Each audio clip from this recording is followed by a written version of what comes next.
पश्चिमी मीडिया ने हमेशा इजराइल को अजय बताया। कहा गया कि उसकी सेना दुनिया की सबसे मजबूत सेनाओं में से है। उसकी वायुसेना तकनीकी रूप से इतनी आधुनिक है कि कोई उसका मुकाबला नहीं कर सकता। उसके पास दुनिया का सबसे सुरक्षित मिसाइल डिफेंस सिस्टम है, आयरन डोम, जिसे अभेद्य बताया गया। और उसकी खुफिया एजेंसी मोसाद के किस्से तो फिल्मों तक में पहुंचे, जिन्हें अक्सर अचूक और सर्वशक्तिमान समझा गया। लेकिन आज तस्वीर उलट चुकी है। तेल अवीव की सड़कों पर हजारों लोग सरकार के खिलाफ नारे लगा रहे हैं। संसद के बाहर प्रदर्शनकारियों की भीड़ है और नारा एक ही है, हम हारे हैं। इस वाक्य ने उस मिथक को तोड़ दिया है जो पिछले कई दशकों से दुनिया के ताम दशा बरार बीसद वजन गारी गर्दी का है सामने गढ़ा गया था। दूसरी ओर दो छोटे लेकिन बेहद जिद्दी खिलाड़ी मैदान में खड़े दिखाई दे रहे हैं। एक है कतर, जिसे लोग अक्सर सिर्फ खेलों, वर्ल्ड कप और अल जजीरा चैनल से जोड़कर देखते हैं। दूसरा है ईरान, जिसे पश्चिमी दुनिया ने हमेशा आतंकवाद का प्रायोजक कहकर खारिज किया। लेकिन आज हालात ऐसे हैं कि यही दोनों मुल्क इस संघर्ष के असली विजेता बनकर सामने आए हैं। सवाल यह है कि जीत का असल मतलब क्या है? क्या जीत का मतलब सिर्फ युद्ध भूमि पर दुश्मन को हराना है, या फिर जीत का मतलब कूटनीति में बढ़त हासिल करना है, या फिर वह जीत है जो इंसानियत की लाशों पर खड़ी होती है? आज जब हम सुर्खियां पढ़ते हैं तो उनमें ईरान और कतर की घोषणाएं गूंजती हैं।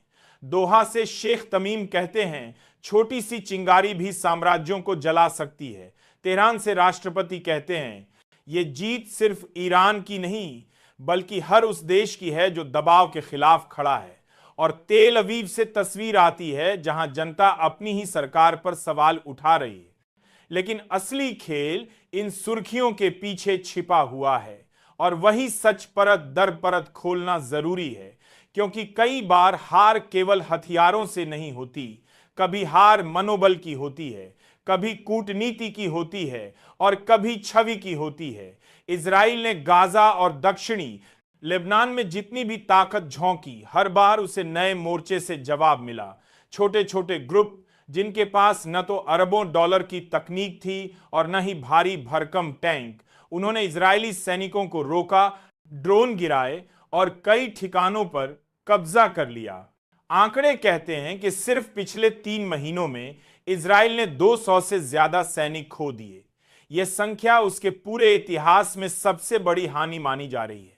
पहली बार संयुक्त राष्ट्र में भी इजराइल को खुला समर्थन नहीं मिला।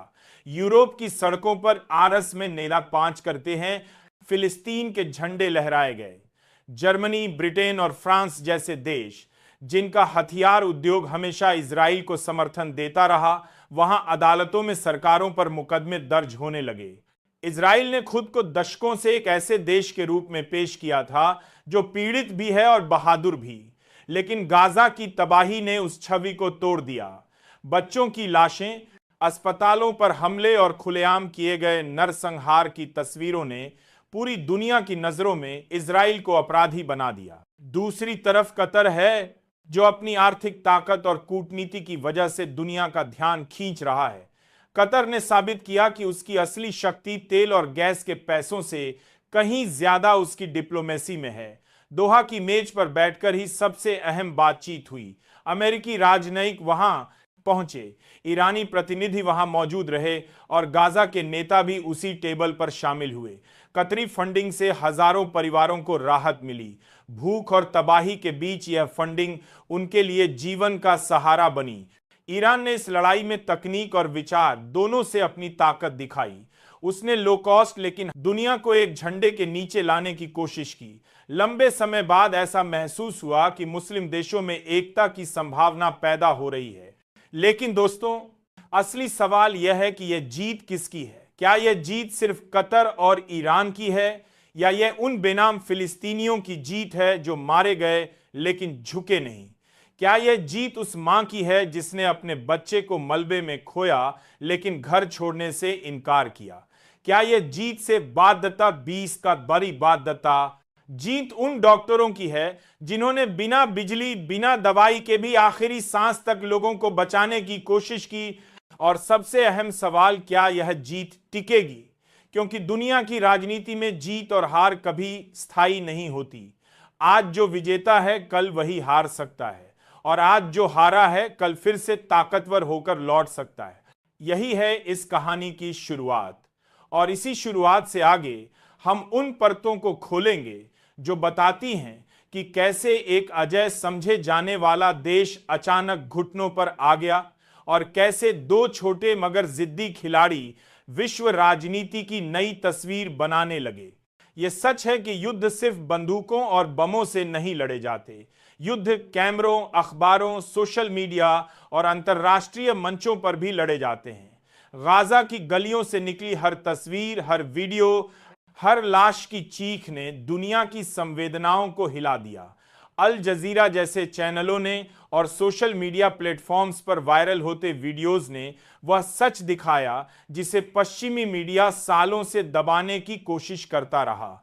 अब हालात ऐसे थे कि कोई भी नेता यहां दुनिया के बाद हुआ को बता दिया है, और दुनिया का बुला के गान से ज्यादा दुनिया की कोशिश कहकर जनता को चुप नहीं करा पा रहा था कि यह आत्मरक्षा है।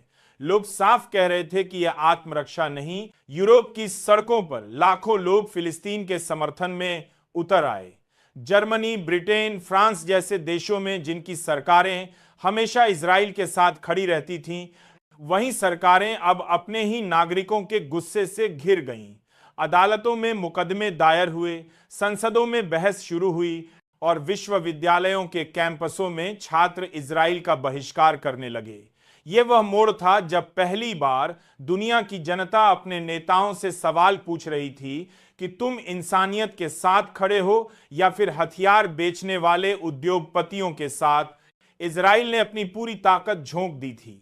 गाजा सिटी को खाली कराने की कोशिश की गई, लेकिन जब सेना ने हजारों बम बरसाए तब भी लोग घर छोड़ने से इनकार कर गए।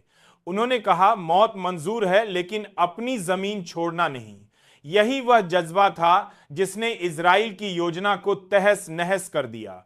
सोचिए, जिन लोगों के पास न बिजली थी, न पानी, न खाना, वे दुनिया की सबसे आधुनिक सेना के सामने डटे रहे और उसे पीछे हटने पर मजबूर कर दिया। यही थी इजराइल की पहली हार।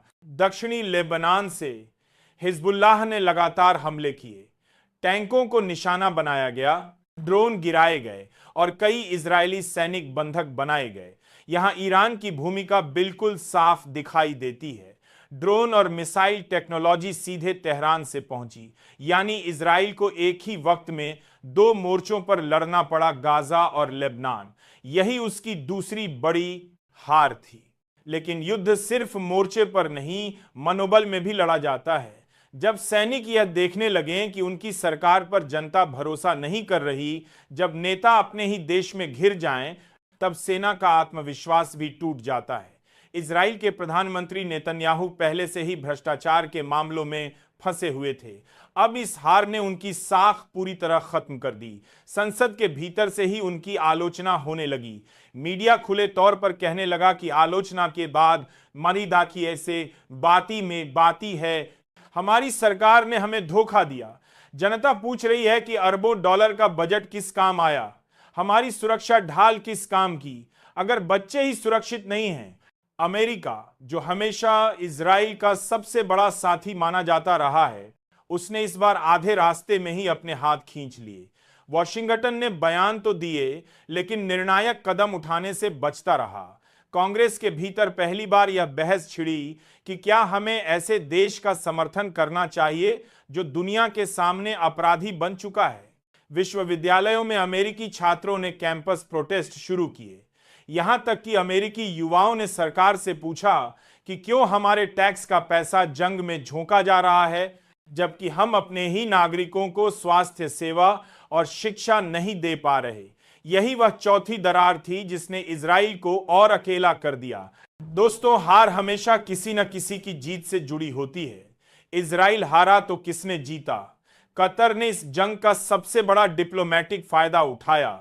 उसने अपनी जमीन को बातचीत की मेज बना दिया। हर देश, हर राजनयिक, हर एजेंसी को दोहा बुलाया गया। इसी तरह कतर ने खुद को मध्य पूर्व का नया डिप्लोमेटिक कैपिटल साबित कर दिया। वहीं ईरान ने अपनी लो टेक लेकिन असरदार टेक्नोलॉजी से यह दिखा दिया कि अरबों डॉलर खर्च करने वाली सुपर पावर को भी घुटनों पर लाया जाएंगे सकता है। कतर की असली चाल यह थी कि उसने दिखा दिया, हम छोटे हो सकते हैं लेकिन हमारी कुर्सी सबसे ऊंची है। यही उसकी असली ताकत थी। वहीं ईरान ने यह साबित कर दिया कि हथियारों की दुनिया में नारा इजराइल को नक्शे से मिटा देंगे, चाहे कितना भी डरावना लगे, लेकिन मुस्लिम दुनिया के लिए वह ताकत और चुनौती का प्रतीक बन गया। यानी खेल सिर्फ मिसाइलों का नहीं था, खेल था नैरेटिव का, खेल था छवि का, खेल था इस बात का कि कौन जनता की संवेदनाओं को अपने पक्ष में मोड़ सकता है। और इस खेल में इजराइल पहली बार बुरी तरह हार गया। अगर आप गौर से देखेंगे तो समझ आएगा कि यह जंग सिर्फ गोलियों की नहीं थी, यह जंग उन भ्रमों की थी जिन्हें दशकों से रचा गया था। इजराइल ने हमेशा यही बताया कि वह अजेय है, कि उसकी खुफिया एजेंसी मोसाद दुनिया की सबसे ताकतवर एजेंसियों में से है, कि आयरन डोम जैसी मिसाइल डिफेंस सिस्टम उसे पूरी तरह सुरक्षित रखती है।